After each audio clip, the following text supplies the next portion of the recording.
Pernahkah kalian membayangkan sebuah rumah yang biasanya menjadi tempat pelindung ternyaman namun tidak berjalan sesuai dengan fungsi?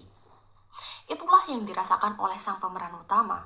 Menurutnya, rumah adalah salah satu penyebab utama ketakutan yang ia miliki hingga kini. Halo semuanya, perkenalkan namaku Anissa Aulia Rizky Rahmawati dari MAN 2 Tulungagung, dan dalam beberapa menit ke depan aku akan mengajak kalian menyelami sebuah novel fiksi yang membuatku terpukau sekaligus merenung dalam satu waktu, berjudul Di Tanah Lada karya Ziggy Z. Novel ini merupakan salah satu koleksi fiksi yang dipunyai oleh perpustakaan Nebula MAN 2 Tulungagung, dan tanpa lama-lama yuk kita ulas secara ringkas novel ini. Novel setebal 245 halaman ini diterbitkan pertama kali pada Agustus 2015 oleh penerbit Kompas setelah novel ini berhasil menghantarkan sang penulis juara 2 dalam sayembara menulis novel Dewan Kesenian Jakarta tahun 2014. Nah, dari judulnya sendiri, Di Tanah Lada memiliki filosofi, yakni tanah yang dapat memberikan kebahagiaan. Pemeran utama bernama Salva atau Ava yang kerap kali membawa serta kamus bahasa Indonesia untuk mencari padanan kata atau arti yang belum ia pahami sebelumnya. Kepolosan dan keluguannya itu tetap tidak bisa meluluhkan hati sang papa yang notabene-nya tidak menyukai anak kecil meskipun itu darah dagingnya sendiri.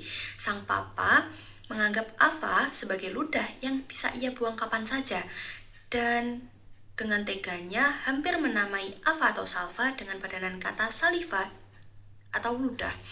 Nah, beruntungnya sang mama tidak tega mengiyakan inisiatif bejat sang papa tersebut, dan pada akhirnya yang menyayangi Ava sepenuh hati adalah kakek Kia, kakek yang sekaligus merambat sebagai ayah, mengajarinya berbagai hal termasuk mencari makna dalam kamus bahasa Indonesia untuk menghadapi kerasnya dunia yang fana. Bak petir di siang bolong, kebahagiaan Alfa atau Salva tidak bertahan lama. Sepeninggal kakek Kia, ia harus pindah mengikuti kedua orang tuanya ke antah berantah, sehingga ia menemukan sesosok anak laki-laki bernama P.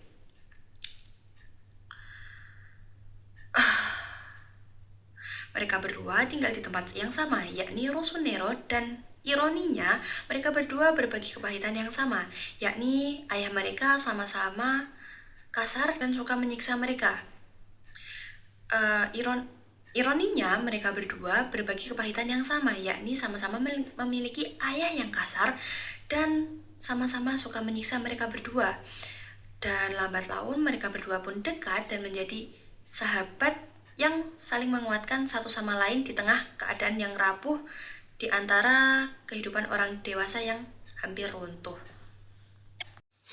Kelebihan novel ini terletak pada penggunaan sudut pandang yang menggunakan sudut pandang anak kecil sehingga dapat menyentil ego orang dewasa yang dengan sengaja menelantarkan dan melibatkan anak-anak ke dalam dunia orang dewasa.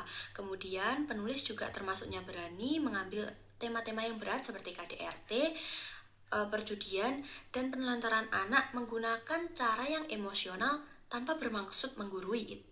Dan sekaligus yang perlu dikasih acungi jempol adalah persahabatan antara Ava dan P yang menunjukkan persahabatan tulus serta menyentuh hati para pembaca. Dalam halnya karya manusia, tiada yang sempurna, dan pada novel ini juga terdapat kelemahan diantaranya, yakni dialog yang dilontarkan oleh Ava terkadang terlalu berat untuk anak di usianya.